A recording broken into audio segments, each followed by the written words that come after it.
सभी को नमस्कार। स्वागत है आप सभी का आपके अपने परिवार टीवी हिंदी चैनल पर। आशा करता हूं आप स्वस्थ होंगे और आपकी पढ़ाई लगातार चल रही होगी। हमने पिछली वीडियो में देखा था संधि। संधियों में चल रहा था व्यंजन संधि। तो व्यंजन संधियों में हमने देखा था कि स्वर संधि की तरह इसमें आपके भाग नहीं होते। इसमें क्या चलता है, नियम चलते हैं। तो हमने कुछ नियम पढ़ लिए थे। जैसे हमने कल नियम पढ़ा था, हमने देखा था सघोष का नियम। पहला नियम हमने कौन सा देखा था, सघोष का नियम।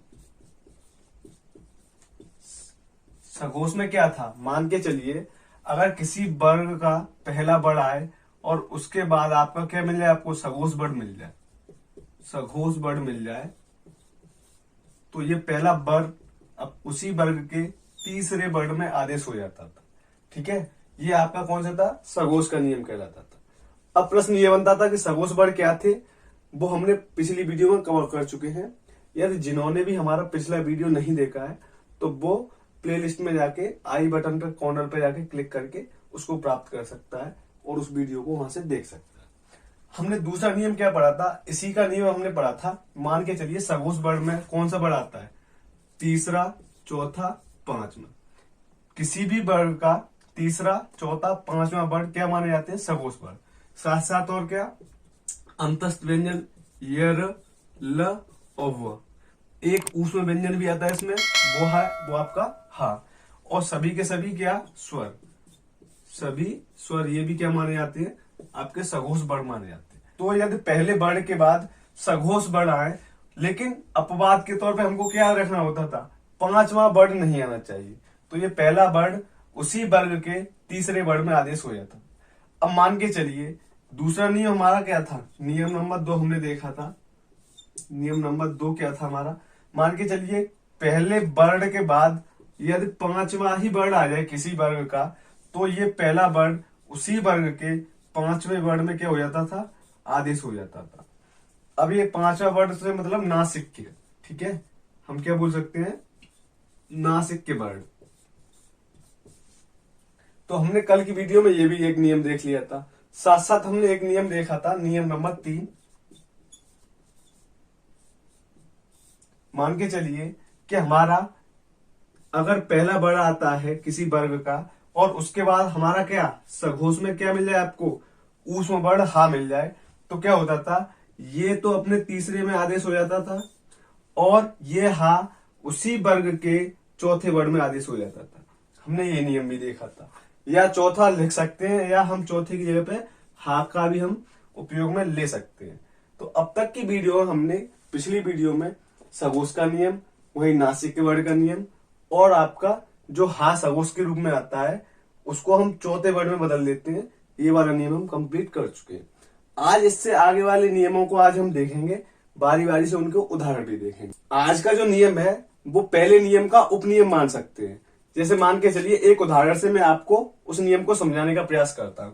जैसे मैंने मान लिया उदाहरण दे रहा हूं आपको, जैसे कगज, क्या मिल रहा है आपको, कगज। अब अगर इसका आपको संधि विच्छेद करने को कहा जाए तो आप कैसे कर सकते हैं, आप इसका संधि विच्छेद कर सकते हो, कक धन गज, ऐसे कर सकते हैं। हमने नियम पढ़ा, पहला नियम क्या था, पढ़ा था सघोष का नियम, कि यदि किसी वर्ग का प्रथम वर्ण के बाद आपको क्या मिल जाए, सघोष वर्ण मिल जाए, क्या मिल जाए आपको, सघोष वर्ण मिल जाए। गा क्या है आपका तीसरा वर्ण है और किसी भी वर्ग का तीसरा, चौथा, पांचवा वर्ण क्या मान के चलते हैं, हम सघोष मान के चलते हैं। तो जो पहला वर्ण होता है उसी वर्ग के तीसरे वर्ण में आदेश हो जाता था। तो का क्या हो जाएगा आपका, गा हो जाएगा। आगे क्या चल रहा है आपका, क चल रहा है और पीछे क्या आपका, ग चल रहा है। तो क्या हो जाएगा, ये कगज हो जाएगा आपका। ऐसे हमने पहले नियम में देखा था, लेकिन कगज का ये संधि विच्छेद बिल्कुल गलत है। परीक्षा की दृष्टि से कैसा हो जाएगा, गलत हो जाएगा। तो इसका सही संधि विच्छेद क्या है, हम पढ़ते हैं इसका कघ धन गज। इसका सही विच्छेद क्या है आपका, कघ धन गज। अब इसका नियम क्या है, नियम ये होता है कि यदि किसी प्रथम पद का अंतिम वर्ण किसी वर्ग का चौथा वर्ण आ जाए, ठीक है, और उसके बाद तीसरा या चौथे वर्ण का योग होता है, तो वो चौथा वर्ण उसी वर्ग के तीसरे वर्ण में आदेश हो जाता है। तो अब ग किस वर्ग का वर्ग है, क वर्ग का, तो घ का तीसरा वर्ण क्या हो जाएगा, इसका हो जाएगा ग। ये हलचंद सहित है, तो मैंने भी इसे कैसे लिख लिया, हलचंद सहित। आगे क्या चल रहा है आपका क, और पीछे क्या चल रहा है आपका गज। जब इसको आप मिला के देखोगे तो ये स्वर रहित वर्ड है, खड़ी पाई का वर्ड है, तो इसकी खड़ी पाई हट जाएगी, तो क्या बन जाएगा, क गज। ये इसका सही रूप है। अब प्रश्न ये बनता है, मान के चलिए कि हमने 4 से 3 ही क्यों किया, 4 का 4 क्यों नहीं रहा, 3 ही क्यों किया। तो इसका एक नियम है, जैसे मान के चले हम एक व्याकरण में एक नियम पढ़ते हैं, जैसे आपने पढ़ा होगा द्वित्व, द्वित्व वर्ड पढ़े होंगे आपने, द्वित्व वर्ड, और एक आपने पढ़े होंगे संयुक्त वर्ड, संयुक्त वर्ड या संयुक्ताक्षर बोल सकते हैं उनको। अब क्या होते हैं द्वित्व वर्ड, क्या होते हैं संयुक्त वर्ड। तो मान के चलिए द्वित्व वर्ड कौन से होते हैं, अगर आधा वर्ड प्लस पूरा वर्ड, इस बात को दोबारा से समझे, जहां कहीं भी आपको आधा वर्ड और पूरा वर्ड समान वर्ड होने चाहिए, कैसे होने चाहिए, समान वर्ड होने चाहिए, कहीं मिल जाए तो वो क्या बोले जाते हैं, द्वित्व वर्ड बोले जाते हैं। जैसे आप एक एग्जांपल देख सकते हैं, जैसे वित्त, वित्त।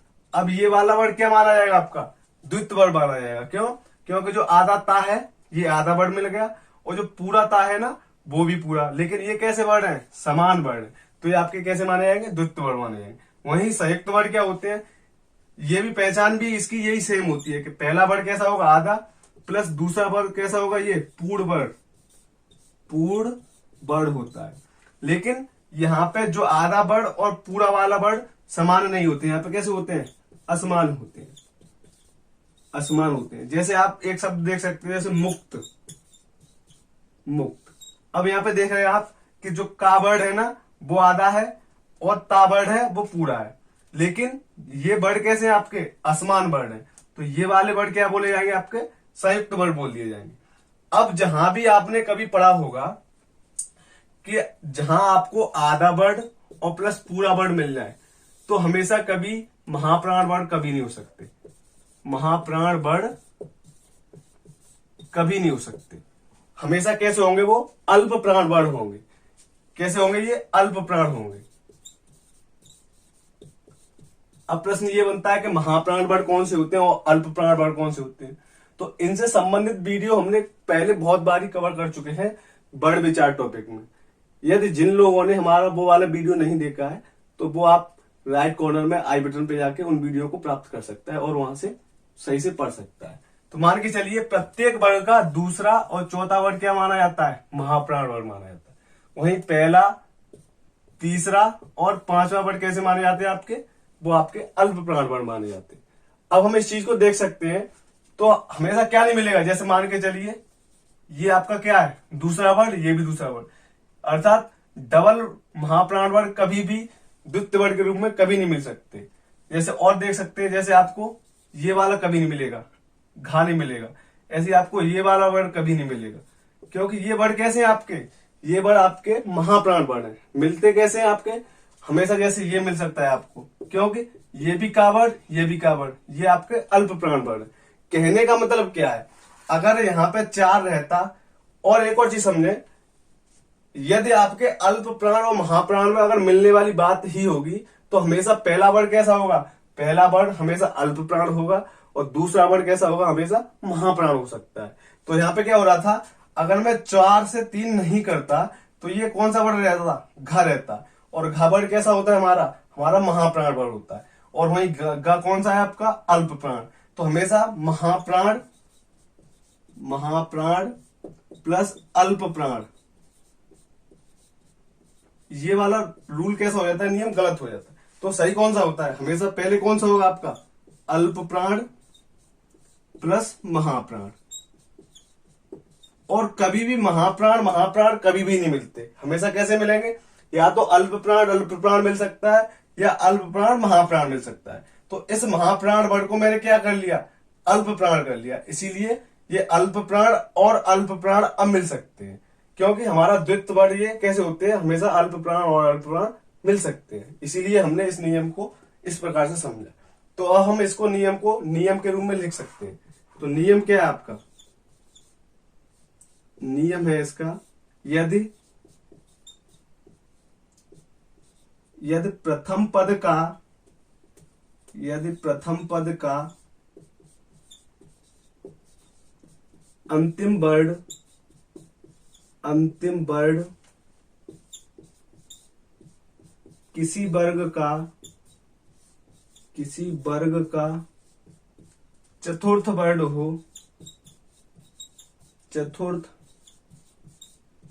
हो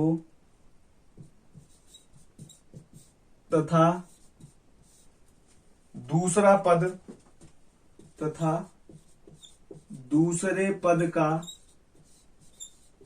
प्रथम वर्ण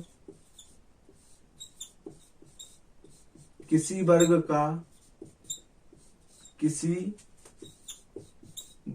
का तीसरा एवं चौथा वर्ण हो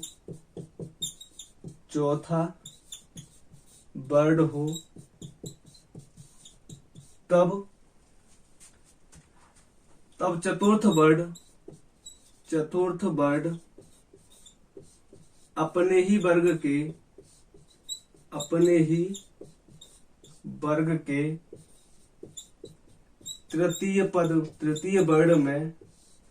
तृतीय वर्ण में आदेश हो जाता है।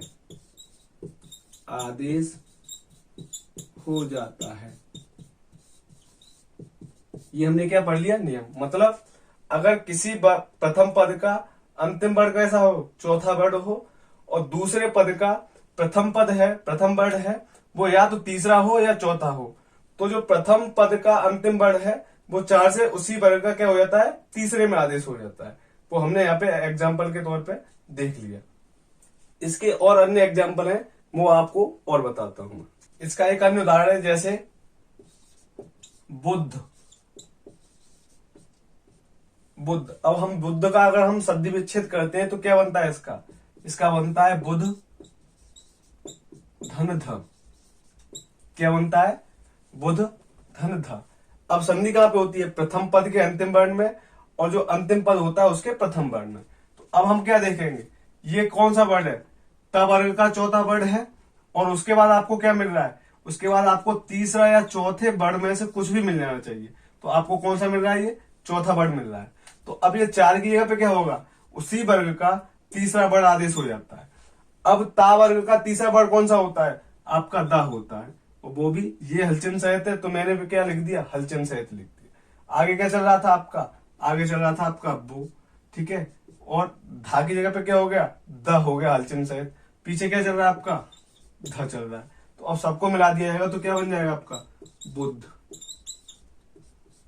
ऐसे ही आपका बुद्ध। इसी प्रकार से आप इसको देख सकते हो, जैसे बुद्धि को देख सकते हो। बुद्धि भी हम इसी प्रकार से कर सकते हैं। एक ऐसे हम देखते हैं जैसे युद्ध। युद्ध को भी हम इसी प्रकार से देख सकते हैं। क्या क्या हो जाएगा इसका संधि विच्छेद? इसका हो जाएगा युद्ध, हलचंद सहित आएगा, और पीछे आ जाएगा आपका ध। इसी प्रकार से हम क्या देखेंगे? ये कौन सा वर्ण है आपका? चौथा वर्ण है, और ये कौन सा है आपका? चौथा। चाहे तो यहाँ पे तीसरा भी हो सकता था, चाहे चौथा भी हो सकता था। हमको तो केवल इससे मतलब है। 4 है, अब ये अपने ही वर्ग के कौन से में आदेश हो जाएगा? तीसरे में आदेश हो जाएगा। तीसरा वर्ण क्या होता है? ध वर्ग का द, और पीछे क्या चल रहा है आपका? ध। आगे क्या है आपका? यु। अब इस सबको मिला के क्या बन जाएगा? युद्ध। तो ये भी आपका इसी नियम का उदाहरण है। तो अच्छे से समझ में आ गया होगा। यदि प्रथम पद का अंतिम वर्ण चौथा वर्ण किसी वर्ण का चौथा हो, और जो अंतिम पद होता है उसका जो प्रथम वर्ण है या तो तीसरा हो किसी वर्ण का, या चौथा हो, तो जो चौथा वर्ण है वो अपने ही वर्ग के तीसरे वर्ण में आदेश हो जाता है। अब हम एक अगला नियम पढ़ेंगे। अभी हमने क्या पढ़ा था? नियम नंबर 1 का उपनियम पढ़ा था। अब हम इसको नियम नंबर 2 का उपनियम बोल सकते हैं। जैसे मान के चलिए नियम नंबर, अब जो भी आए आपका नंबर डालते रहना, उससे कोई समस्या नहीं है। हम एक उदाहरण लेते हैं, उदाहरण से समझेंगे इस चीज को। उदाहरण जैसे आपका मृणमयी। अब मृणमयी का हम संधि विच्छेद कैसे करेंगे? इसका हो जाता है, जैसे मान के चलिए हमने सगोश का नियम पढ़ा था, तो हमने क्या देखा था? अगर मैं करना चाहता हूं तो मृट धन मई, हमारा जो पहला हमारा दृष्टिकोण जाएगा वो इसी पे जाएगा, और हमको ये विकल्प पहला ही मिल जाएगा, और हमको ये गलत हो जाएगा। कैसे करके? हमने प्रथम नियम में क्या देखा था कि जो टा वर्ड है किसी वर्ग का पहला ही वर्ड है, तो पहले वर्ड के बाद आपको क्या मिल रहा है? पांचवा वर्ड मिल रहा है, जो हमने नासिक के व्यंजन देखा था। कौन सा देखा था? नासिक।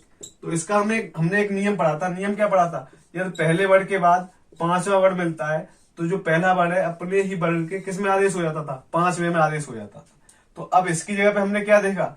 इसकी जगह पे हम क्या आ जाएगा? टा की जगह पे ऋण आ जाएगा। लेकिन ये हलचिन्ह सहित है तो ये भी मैंने कैसा कर दिया? हलचिन्ह सहित कर दिया। आगे क्या चल रहा है? मई। और यहाँ पे क्या चल रहा है? मृड। तो क्या हो जाएगा आपका? मृडमयी। तो संधि विच्छेद तो ये भी ठीक है, मृट धन मई, वहां से कहां पे पहुंच गए? मृडमयी पे, ठीक है। लेकिन यहाँ पे संधि विच्छेद ये नियम की दृष्टि से कैसा है? गलत है। तो इसका सही संधि विच्छेद क्या होता है? इसका सही संधि विच्छेद होता है, मैं यहाँ पे करके दिखाता हूं आपको, मृद धन मई। मतलब मिट्टी में मिला हुआ, उसको हम क्या बोल देते हैं? मृडमयी। अब इसका नियम क्या है? इसका नियम ये होता है कि यदि द वर्ड से पहले आपको री स्वर मिल जाए तो क्या होता है? द ड़कार में आदेश हो जाता है। नियम क्या है इसका? मैं इस पे लिख दे रहा हूं। नियम है इसका, नियम, यदि द वर्ड से पहले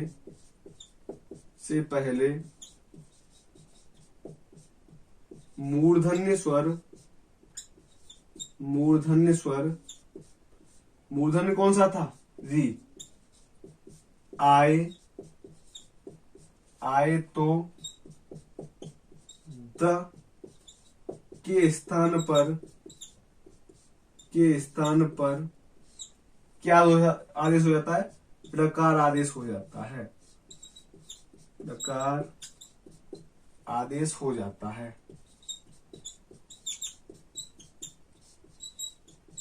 ये हमारा नियम है। तो अब हम यहाँ पे देखेंगे मृद को अगर मैं और शब्द विच्छेद करना चाहूं तो कैसे कर सकता हूं? अगर माँ को मैंने हलचिन्ह सहित लिख दिया तो इसमें कौन सा स्वर निहित है? री स्वर निहित है। उसके बाद क्या आ रहा है आपका? द वर्ड आ रहा है। अब क्या है आपका? मई, ठीक है।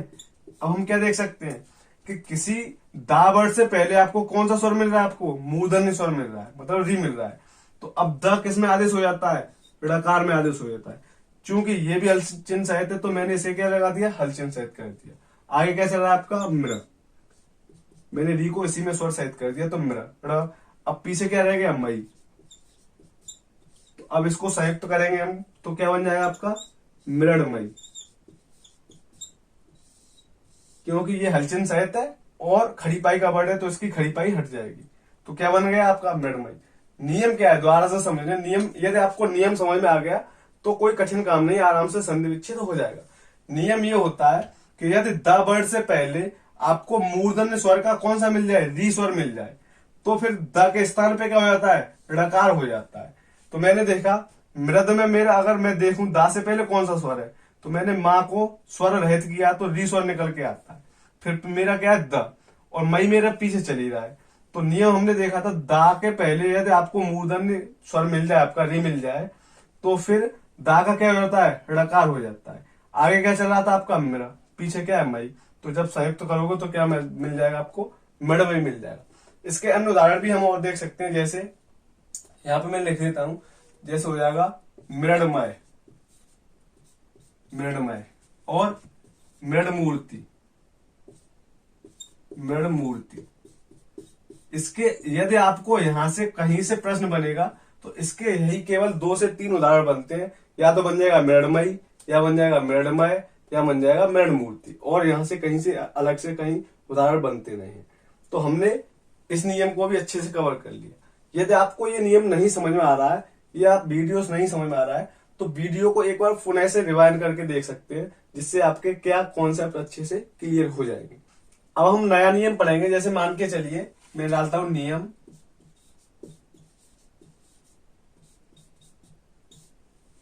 यदि प्रथम पद का जो अंतिम वर्ण है वो क्या हो? आपको मां हो, और उससे आने वाला जो उत्तर पद होता है उसका प्रथम वर्ण का से लेके यदि मां के बीच में होता है, समझे?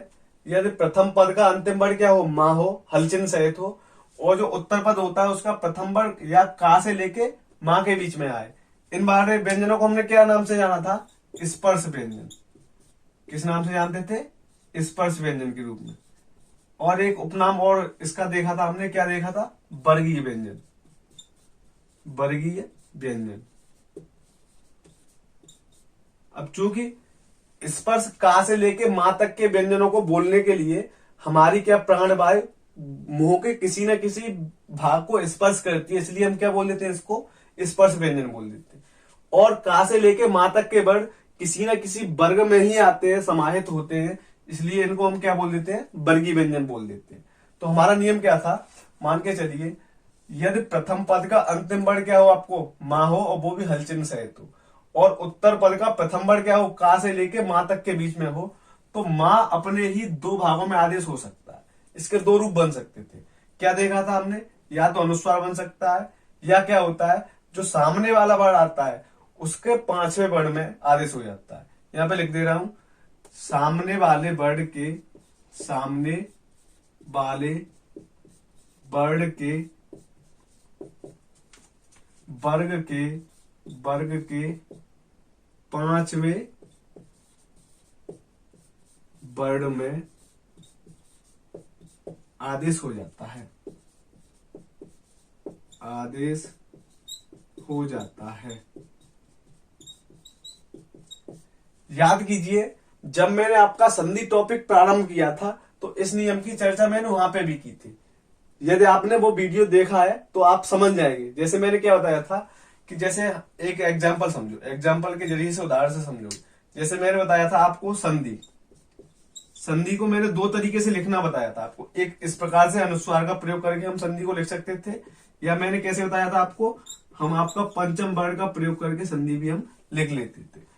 अब इसका संधि विच्छेद क्या होता था, इसका संधि विच्छेद होता था सम धन धी, यही होता था इसका संधि विच्छेद, सम धन धी।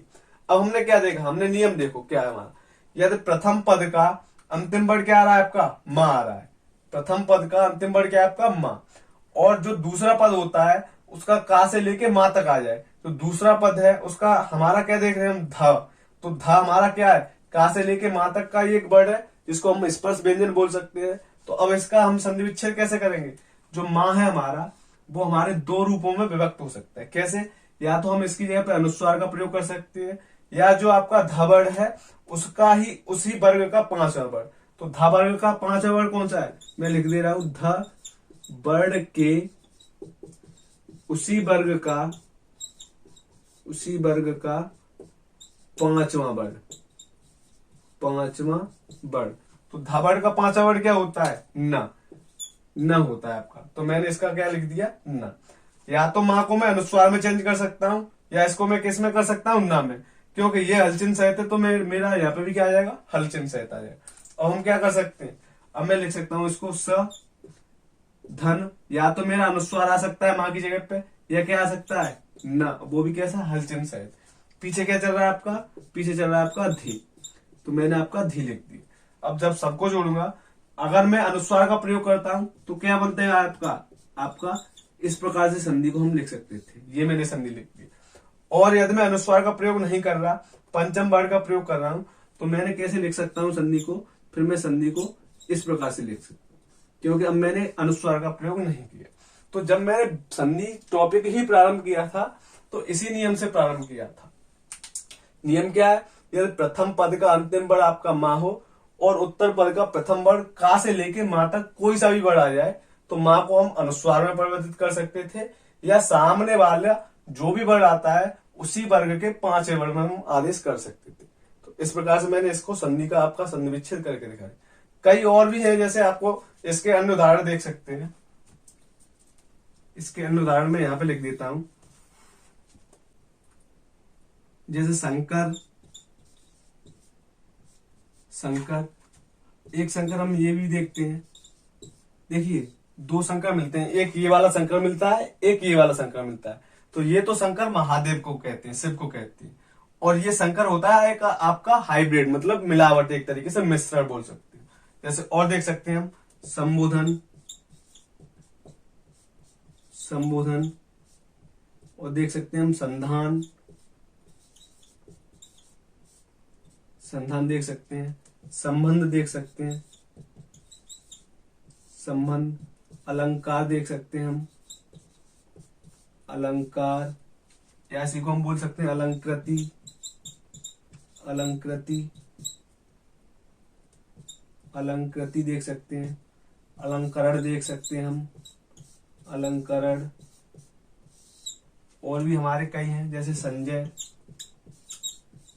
संजय, और देख सकते हैं हम जैसे मंजू, आपका मंजू, या मंजू को हम इस तरीके से भी लिख सकते हैं, आपका ये वाला मंजू। आपने कहीं कहीं मंजू को इस तरीके से और देखा होगा, आपने ये वाला आपने इस तरीके से और देखा होगा, लेकिन ये किसी का नाम हो सकता है। यदि नाम में तो हम देखिए कुछ भी लिख सकते हैं, यदि शब्द शुद्धि की दृष्टि से देखा जाएगा तो ये हमारा कैसा हो जाएगा, ये हमारा गलत हो जाएगा। कैसे लिख सकते हैं हम इसको, हम ये वाला सही लिख सकते हैं, या हम अनुस्वार का प्रयोग लिख सकते हैं। तो यदि नाम लिख रहे हैं तब तो कोई दिक्कत नहीं है, अगर नाम नहीं है तो हमारा ये गलत माना जाएगा शब्द शुद्धि की दृष्टि। अब मान के चलिए किसी का भी आप एक एग्जाम्पल देख सकते हो, जैसे मैं यहाँ पे भी एक बार और एक किसी एग्जाम्पल का संधि विच्छेद करके दिखा देता हूँ। जैसे मान के चलिए संबंध कोई देख लेते हैं, तो मैंने क्या लिख दिया, संबंध। अब संबंध है आपका, तो इसका संधि विच्छेद क्या होगा, इसका संधि विच्छेद हो जाएगा सम धन बंध। अब संबंध को मैं इस तरीके से लिख सकता हूं, या संबंध को मैं किस तरीके से लिख सकता था, संबंध को मैं इस तरीके से भी लिख सकता हूं, इस तरीके से भी लिख सकता था। अब मान के चलिए मां के बाद आपको क्या मिल रहा है, आपको मां के बाद आपको बा मिल रहा है, तो मां किस में आदेश हो सकता है, मां या तो अनुस्वार में आदेश हो सकता है, या सामने वाले वर्ण के पांचवें वर्ण में आदेश हो सकता है। तो बा का पांचवा वर्ण क्या होता है, उसी वर्ण का पांचवा वर्ण होता है उसका मां। क्योंकि अब यहाँ पे भी मां है, यहाँ पे भी मां है, तो कोई परिवर्तन नहीं होगा, तो निकल के क्या आ जाता है, संबंध ही निकल के आ जाता है। इस तरीके से संबंध निकल के आ जाएगा, तो कोई दिक्कत वाली बात है नहीं। आप धीरे धीरे इसके संधि विच्छेद करके देख लें। यदि आपसे नहीं होते हैं तो आप अपने प्रश्नों को कमेंट बॉक्स में रख सकते हैं। आगे आने वाली वीडियो में मैं आपके वहां से प्रश्नों को देख के आपके उत्तर देने का प्रयास करूंगा। हमने भी क्या नियम पढ़ा, हमने नियम पढ़ा था यदि किसी प्रथम पद का अंतिम वर्ण क्या हो, आपका मां हो, और उसके बाद क्या हो, आपका का से लेके मां तक कोई भी वर्ण आ जाए, जिसको हमने किस नाम से जाना था, स्पर्श व्यंजन के नाम से जाना था, या वर्गीय व्यंजन के नाम से जाना था। तो मां किस में आदेश हो रहा था, एक तो अनुस्वार में आदेश हो रहा था, और सामने वाले वर्ण के, यहाँ पे लिख देता हूं मैं, सामने वाले वर्ण के पांचवें आदेश हो जाता था। हमने ये देख लिया। लेकिन मान के चलिए यदि मां के बाद का से मां तक नहीं आए, इसकी जगह पे क्या आ जाए, अंतस्थ व्यंजन आ जाए, अंतस्थ आ जाए, या ऊष्म आ जाए, तब क्या होगा, तो उसके लिए एक अगला नियम है हमारा। मान के चलिए अब नेक्स्ट नियम है, यदि प्रथम पद का अंतिम वर्ण क्या हो, आपका मां हो, और उसके बाद क्या है आपका अंतस्थ। अंतस्थ हमने क्या देखा, या र ल और ब, ठीक है, चार वर्ण हमने किस में देखे, अंतस्थ में देखे। साथ ही साथ यदि ऊष्म आ जाए तो उसमें हमने क्या देखा, तालव्य सकार, मूर्धन्य सकार, दंत सकार, और आपका जो आपका हल होता है वो आपका क्या होता है, ऊष्म ही मान के चलते हैं। तो ये आपका प्रथम वर्ण के रूप में आ सकते हैं उत्तर पद के। जब आपका प्रथम पद का अंतिम वर्ण मां हो और उत्तर पद का प्रथम वर्ण इनमें से कोई भी हो, तो अब हम क्या कर सकते हैं, मां का केवल एक ही रूप हो सकता है, और वो क्या हो सकता है, अनुस्वार हो सकता है। ये इसका पांचवा वर्ण नहीं बन पाएगा, क्योंकि ये वर्गीय व्यंजन है ही नहीं, इनके पास कोई पांचवा वर्ण होता ही नहीं है।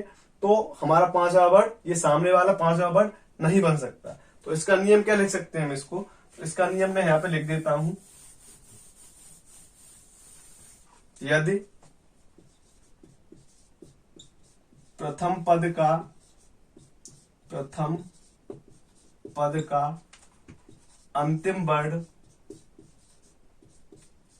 अंतिम वर्ण मां, और वो भी कैसा, स्वर रहित हो, तथा उत्तर पद का या दूसरे पद का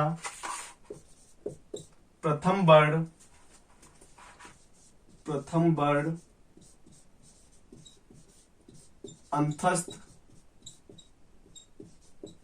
अंतस्थ या क्या हो, ऊष्म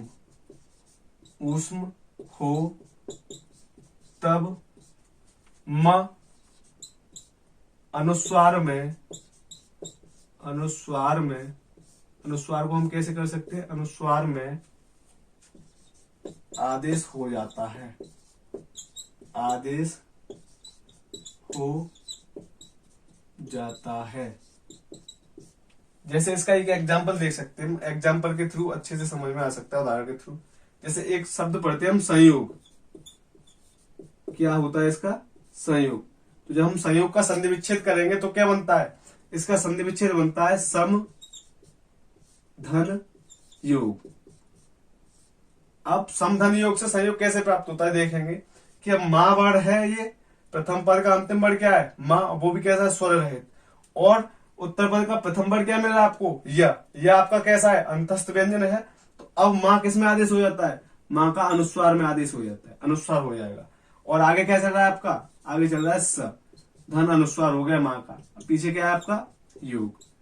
अब क्या बन जाएगा इसका, अनुस्वार आपका ऊपर पहुंच जाएगा तो बन जाएगा आपका संयोग। तो संयोग से हम संयोग तक आ गए।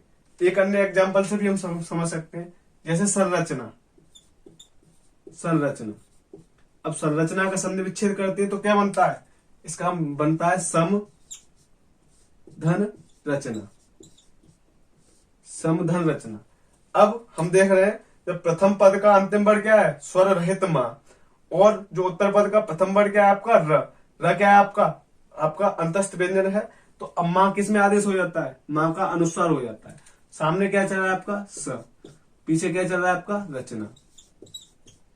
तो अब अनुस्वार कहां पहुंचे आपका, ऊपर, तो क्या हो गया, संरचना।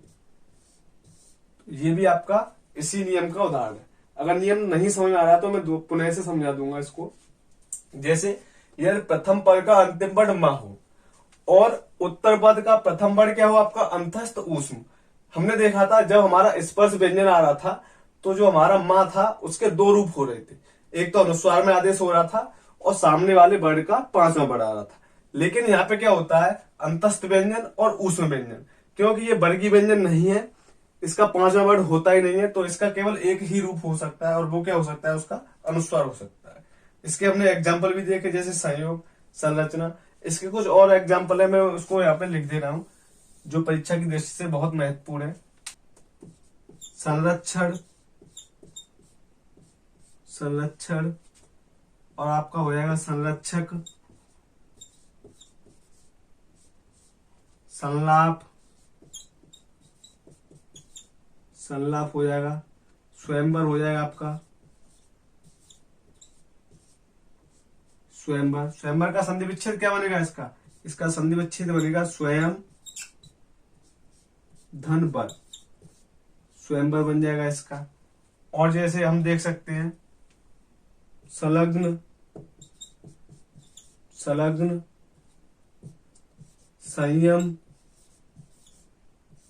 संयम, और देख सकते हैं हम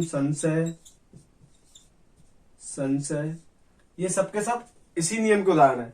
जैसे इसका क्या हो जाएगा, समधन रक्षण, इसका क्या हो जाएगा, समधन रक्षक, इसका क्या हो जाएगा, समधन लाभ, इसका स्वयं धन वर, इसका हो जाएगा समधन लग्न, और इसका हो जाएगा समधन यम, और इसका क्या हो जाएगा समधन सय। तो सबके सब हम कैसे कर सकते हैं, इसी नियम के ये उदाहरण है। यदि वीडियो पसंद आ रहा हो तो वीडियो को लाइक कर दें, शेयर कर दें, और चैनल पर यदि नए हैं तो चैनल को सब्सक्राइब भी कर लें। बेल आइकन को जरूर प्रेस कर दें, जिससे आने वाली वीडियो को आपके पास नोटिफिकेशन समय से मिलते रहे। आज की वीडियो हमने क्या क्या पढ़ा, हमने देखा था कि हमने प्रथम नियम के उपनियम को कवर किया, साथ साथ दूसरे नियम के उपनियम को कवर किया। फिर हमने देखा था प्रथम पद का अंतिम वर्ण यदि माँ हो और सामने वाला पद आपका का से लेके माँ तक आता है तो माँ को हमने दो रूप में विभक्त किया था, एक अनुस्वार और एक सामने वाले वर्ण का पांचवा वर्ण।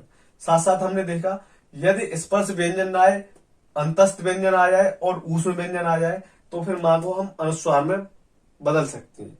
तो ये हमने अब तक कवर कर चुके हैं। अब नेक्स्ट नियम हम अगली वाली वीडियो में कवर करेंगे। तब तक हमारे साथ जुड़े रहें। स्वस्थ रहे, मस्त रहे, व्यस्त रहे। धन्यवाद।